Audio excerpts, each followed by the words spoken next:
Hi, everyone. Welcome to the channel. I suspect 99% of you that are watching this video right now on YouTube, you're a Heart fan. So I say welcome to this Heart reaction. I usually do these videos with my best friend and my partner, Nathan.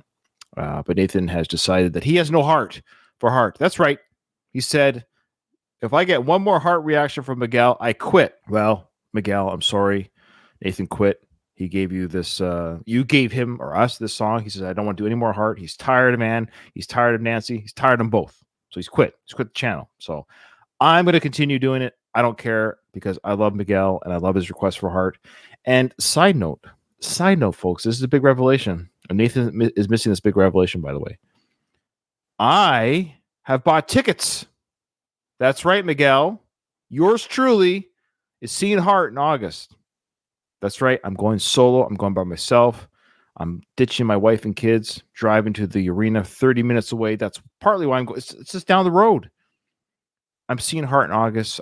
I forget the exact date, but it's here in Ottawa. I'm seeing them. I love it.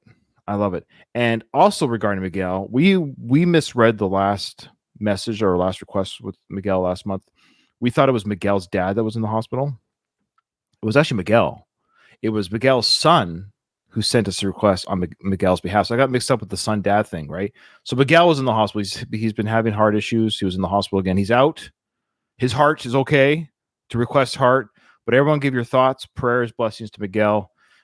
He's my favorite. He's my favorite gay Mexican. And I can say that. He's my favorite gay Mexican from Colorado who lives in Texas. Did I get that right, Miguel? Something like that. Anyways, yeah, he's an awesome guy. We love him so much. And he's been with me since my first channel. He's with us now. And please do not die on us because who's going to give us Heart requests? I love his requests. Okay, this is what he has to say about this song, however. This is what he had to say.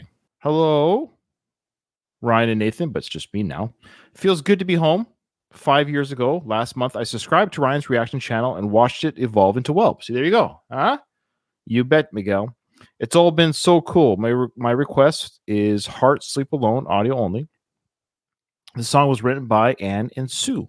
It's from their failed album called Passion Works. The album failed to even make gold, and their concerts were no longer selling out. They were dropped from their label and management, a dark time for the band. But I hope you guys like this song. It's my favorite from that album. You know, we all have fandoms of bands and artists where they have albums that don't quite resonate with people. And I often find some of those albums of bands that I enjoy that don't resonate with the general public. I seem to like them too. I seem to like them more. Does that mean I kind of root for the Dark Horse albums and songs? So I'm kind of excited to hear this one. I'm kind of here. Didn't realize Passion Works. Didn't know it was an album. I think it came out in '83. Was a maligned album by the fans. That's terrible. So let's see what Miguel's favorite song is like from this. And I also have the lyrics up, so I'm going to be mouthing along with the lyrics. I do not know the song, so if you see me, because I'm reading the lyrics.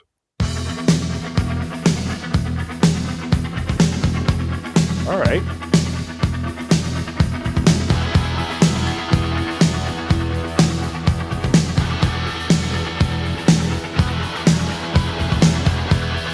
There you go.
classic fade out.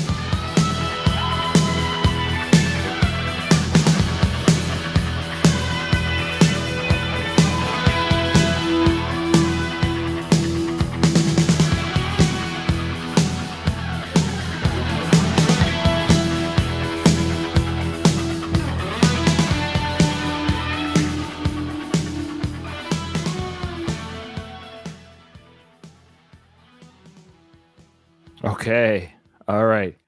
So I'd be kind of curious to hear Nathan's thoughts. Have you guys found out with Nathan?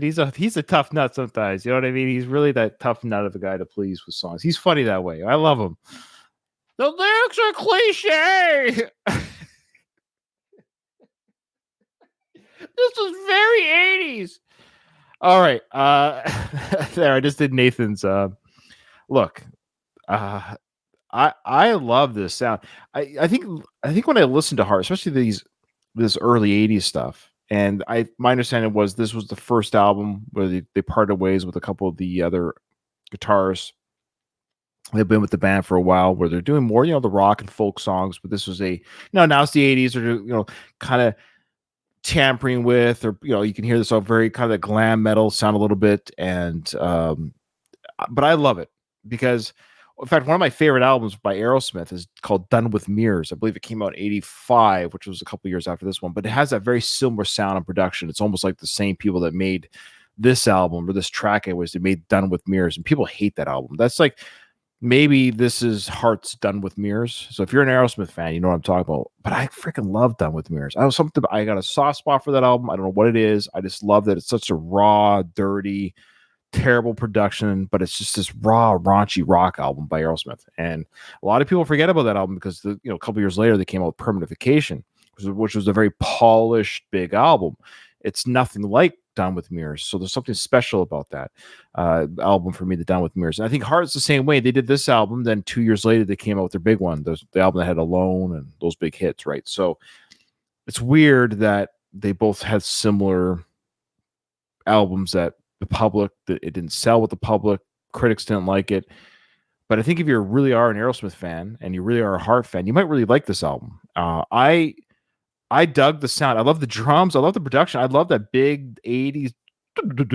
I love that sound. I don't care what anyone says. And that guitar work is very similar to Done with Mirrors. That's why you have to hear that album, because it has the Joe Perry-ish sound there, the very weird, echoey, and wow sound with the guitar work at the end. So I love it, of course. And she kills it with her vocals. She had a very Led Zeppelin-esque type at the end there with Robert Plant sounding vocal work, and I know wow part there. Yeah, this is a fun. So I love diving into this deep stuff. I love it. I mean, yes, everyone does Alone and all these other songs, and they're great songs for a reason. Don't get me wrong, and I'm looking forward to hearing them live when I see them live in Ottawa, in August, I should say. However, I like these deep cuts too. Obviously, songs that I won't hear at the show.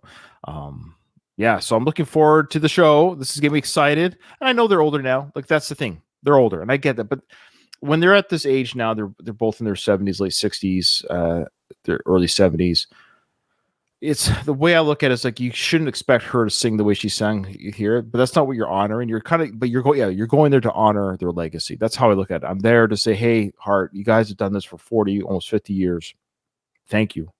Thank you for being rock goddesses and going through ups and downs as sisters. They've been through their own problems together with relationships.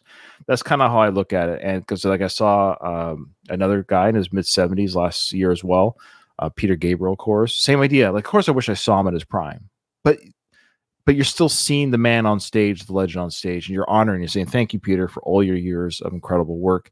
Thank you, Heart, for yours. And it's okay to get older, but we still honor you. So I'm looking forward to that. It's going to be a fun show. Great. Thank you, Miguel. I'm glad you're healthy. I'm glad you're back. Yeah. And I'll see if I can get Nathan back on the channel, Miguel. I'll try, but I don't know. He's pretty upset that he got more Heart. So I'm sorry. We'll see what I can do. Well, join us on the next one. Thanks, everyone. Thanks for watching. And